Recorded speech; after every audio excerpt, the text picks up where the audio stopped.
इमाम हुसैन अलैहिस्सलाम की विलादत आपको सबको मेरी तरफ से बहुत-बहुत मुबारक हो। आज मेरे घर कूंडे भी हैं। हाय इट्स मी फाकिरा दी। सुबह-सुबह में इतनी शदीद धुंध हो रही थी। इसके अगले दिन मैंने सबसे पहले कहवा पिया। कहवा पीने के बाद मैं फटाफट रेडी हुई क्योंकि मुझे अभी जाना था चमड़ा स्किन का जो हॉस्पिटल है रीगल सदर में, तो वहाँ पे दिखाने जाना था। लास्ट टाइम को याद होगा मेरी फिंगर पे मुझे इस तरीके से कुछ हुआ था। जब मैं दोबारा डॉक्टर को दिखाने गई तो उन्होंने कहा आप डिटर्जेंट वगैरह में इस तरीके सोप में हाथ डालती हैं केमिकल वगैरह में, तो इस वजह से शायद आपको ये प्रॉब्लम होगी। तो मैंने तो बोला भाई 1 डेढ़ महीने से तो भाई मैंने किचन का मैंने रुक भी नहीं किया है, ना ही कपड़े धोए ना कोई इस तरीके की चीज़ जिससे मेरी स्किन खराब हो।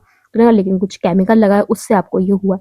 फिर मैंने सोचा फिर मुझे याद आया मेहंदी लगवाई थी, उसके बाद से मुझे ये स्टार्ट हुआ। तो मेरी उंगली जो बहुत ही ज़्यादा खराब हुई थी, उस पर अजीब सा कुछ हो रहा था बहुत ज़्यादा। पहले तो मुझे समझ नहीं आया कि उस पर दाना क्यों निकला क्या चीज़ है, और मैं उस पर मरहम लगा रही थी लेकिन कोई फ़र्क नहीं पड़ा था। फिर यहाँ का जो मरहम उन्हीं ने मुझे लिख के दिया था और हॉस्पिटल वालों ने दिया था, फिर बाहर से मैंने लिया 2-3 मरहम लिए, लोशन लिया, वहीं से सब चीज़ें मिल जाती हैं। अगर आपको कोई भी स्किन की प्रॉब्लम हो तो आप भी जा सकते हैं, बहुत अच्छा चमड़ा अस्पताल सदर रीगल में। तो यहाँ से लिया, उसके बाद हमने जाना था इम्प्रेस मार्केट, वहाँ से हमने लिया था, ये इम्प्रेस मार्केट है अपनी बुल्ढन मार्केट, मुझे ठीक से याद नहीं है।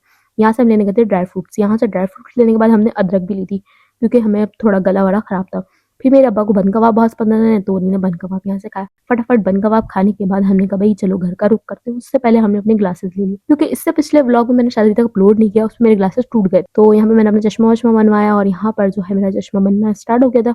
उसके बाद हम सदर आ गए थे, हमें कुछ काम था यहाँ से। इसके बाद हमने कहा चलो जी घर की तरफ निकलते हैं, उससे पहले पेट्रोल डलवाते हैं और फटाफट अपने घर पे पहुंच जाते हैं क्योंकि आज हमारे घर कूंडी थी। तो यहाँ पर मम्मी बना रही थी भाई, और ये पास्ता मैंने बनाया। कोई मुझसे ये ना पूछे कभी इसमें क्या क्या डला हुआ है, तो इसमें बहुत सारी चीजें डली हुई है क्योंकि मेरी अम्मा जो सालन बना रही थी उस सालन से मैंने सालन लिया, उसको पास्ता उसमें बॉईल किया, चीज डाला, उसमें मैंने मायोनीज डाला, उसमें थोड़ा सा केचप डाला, उसमें ब्लैक पेपर सॉल्ट डाला और ये मेरा पास्ता जो है वो रेडी हो गया। और मेरे घर वाले देख रहे थे कि मैंने कैसा, तो भाई ऐसा कोई ये ना बोले कि व्हाइट सॉस पास्ता है या चीज वाला पास्ता है, कौन सा पास्ता है। मुझे जो जो सामान मिला मैंने इसमें ऐड कर दिया। तो मैं मेरे ऐसे एक्सपेरिमेंट जो होते हैं वो हमेशा कामयाब होते हैं। तो मेरी अम्मा के हाथ का बना हुआ सालन जो होता है वो बड़े मजेदार होता है, आप उसमें कुछ इस तरीके के एक्सपेरिमेंट करते हैं तो काम बन जाता है। तो ये अम्मा बहुत सारी चीजें बना रही थी और थोड़ी बहुत मैंने इनकी हेल्प की। यहाँ पे मैंने दही वही फेंट दिया था, बाकी मेरी अम्मा ने बोला छोड़ दो कि तुम्हारे हाथ में तकलीफ होगी। तो भाई यहाँ पे मैंने दही बड़े छोले डाले और फटाफट सबसे पहले ये खाया, बाद में खा पी के सो गई क्योंकि मैं बाहर गई थी, बहुत ज्यादा थक गई थी।